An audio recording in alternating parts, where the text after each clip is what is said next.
What's going on YouTube? Mr. Beantown here. Today I got some Super Bowl champion Baltimore Ravens gameplay for you. Sorry about the beginning, guys. I think this was played when I was having problems with my HD PVR and the beginning cut out, but I'm the Ravens. My opponent has the Texans. He got the ball first, and you see there he just threw an interception. And my game plan with the Ravens against the Texans, I definitely want to stay away from Jonathan Joseph. He's fast. He's a really good cornerback. I feel like I can attack this defensive line with Ray Rice and Vontae Leach, especially leading the way for me. I can definitely get into at least a second level of the defense. You see here, we're getting some good runs with Ray Rice. Definitely want to make him the focal point of my attack. You see there, on a long 3rd and 14, Joe Flacco, classic overthrow. That's why I want to keep him into shorter 3rd down range, and don't want to make him throw the ball that deep down the field with any precision. He has a strong arm, but not the best accuracy. And that drive off the turnover, we were able to take 3 points, so we'll be more than happy with that. My opponent, this game was just a classic scenario of playing down to your opponent. As you can see at the end, my opponent wasn't the best, and it's just playing down to your opponent. Very dangerous thing to do, because all it takes is one lucky bounce or two, and you can lose to an opponent you have no business losing to. My opponent, he's moving the ball down the field very effectively with this Texans offense. Besides Andre Johnson and Arian Foster, they don't have much else. And this is, look at that. Look at the time. 5.5 minutes in the second quarter. He just scores a touchdown. He held me to a field goal, and he goes for an onside kick. I don't know if I did anything to deserve going for an onside this early, but if I did, let me know below so I don't do it again in the future. I don't know, but he set me up in excellent field position. You see there, we get a great catch right there, Torrey Smith, for a first down on 3rd and goal, and we throw it up to Anquan Bolden for the fade into the end zone. And just like that, we are up 10-7. We don't retaliate with another onside because we feel like we can stop him. We already got one stop on him, so we're not going to sink down to his level and play like that. Alright, if anybody can explain this to me, it's 4th and 1. He doesn't go for it. He's up by 4 points after just scoring a touchdown, and he goes for an onside kick. That doesn't, I don't know, that logic doesn't make sense to me, but nonetheless, we get the ball with a chance to score before the end of the half, and I believe we get the ball at the end of the half. Yeah, we get the ball to start the second half. So this drive is all Joe Flacco right now. We need to get the ball down the field. Running the ball with Ray Rice isn't really going to help all that much. So this is on Joe Flacco, and Joe Flacco, he's not doing anything wrong so far, and he throws a complete dot right there. We get Ray Rice on the wheel route to get into the end zone. Try Joe Flacco celebrate.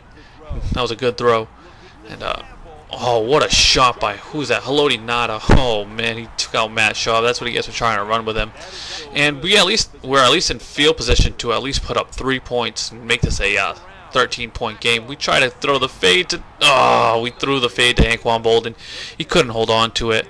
But as you see here, we're just waiting. We're buying our time. Joe Flacco scrambles up in the pocket. He eats a murder shot from Brian Cushing, but we get the ball down to the 5, and we had an open lane there, but we ran into our lineman. We get one shot at the end zone before we have to take our points, and we convert it right there on the slant to Jacoby Jones. And I knew this was coming. I knew it was coming. He kind of had to do it, I understand, but knew it was coming, and we still don't get it. But Ray Lewis absolutely murders Arian Foster, and Terrell Suggs is there to pick up the loose ball and score a touchdown for us. And just like that, we are up 31-7. This game looks like it's all but wrapped up. But he gets a nice play right there to Andre Johnson. That was his first catch of the game, and he made it a big one. The entire first half, we stood away from Andre Johnson, so that was good for us. And you see here, we're playing some coverage D. I believe we've only rushed 2 there. We rushed 1 here, and Arian Foster, being the beast that he is, just falls forward for about 3 yards. And he goes for another onside, but Ray Rice picks it up this time. We tried a little something instead of the come out on onside, then audible back. But we need to get some points here. You see a nice play to the outside of Torrey Smith. We didn't have to throw the ball all that much with Flacco, but we messed up right there. We forgot to put Ray Rice out into the flat on the FL screen. And then we tried to force another one to Ray Rice. And 4th and 16. We see Anquan Bolden on the outside, but he doesn't get his second foot in. It's a turnover on downs. My opponent has a chance to cut this down to a 2-possession game. And he's just standing in the pocket, and he just eats a coverage sack. Haloti Nada comes up big. And once again, we have some excellent defense going. And Haloti Nada, block shed from hell, gets in there. Then 4th and 19. Oh, don't. We have horrible 4th down coverage, and that allows him to convert that. And, yeah, wow. Arian Foster just trucked over them. Wow.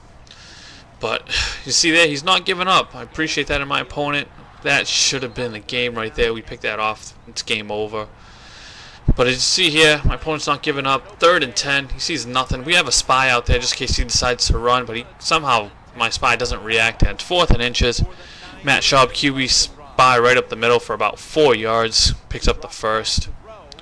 And right here, right down the middle to Arian Foster. Hey, good play. What can I say about that? He gets another onside kickback. I think he was like 2 for 4 on onsides. And the next play, we have a linebacker on Arian Foster with no help over the top, and he just throws a complete bomb down the field. So just like that, he's only down by 4. But luckily we're able to recover this onside. Now we're just going to milk the clock. He is not seeing this ball back again. We're going to get Ray Rice every touch we can. He gets a nice play right there. Already sets us up in field goal range, so that's perfect. If we're held to a field goal, it's a 7-point game. He'll have to come down the field, and we won't make the same mistake we did with making no help over the top. But you see there, we're letting the clock run down. This is the last play before the 2-minute warning. And Ray Rice gets big, shows off his muscles as he's able to break through that tackle and convert for the first down. My opponent, I thought he would be using this timeout sometime soon, maybe just waiting to see if I pick up a first down, and that's exactly what I do there. I was expecting to call a timeout, but he doesn't. And, yeah, he decides not to use on this last play of the game, guys. It's just a classic matter of playing down to my opponent. I had no business being in a close game like this, but he got a couple lucky onsides, and that was the game. But as you see here, guys, he wasn't that good. But if you enjoyed, like, comment, subscribe, guys. I am out. Later.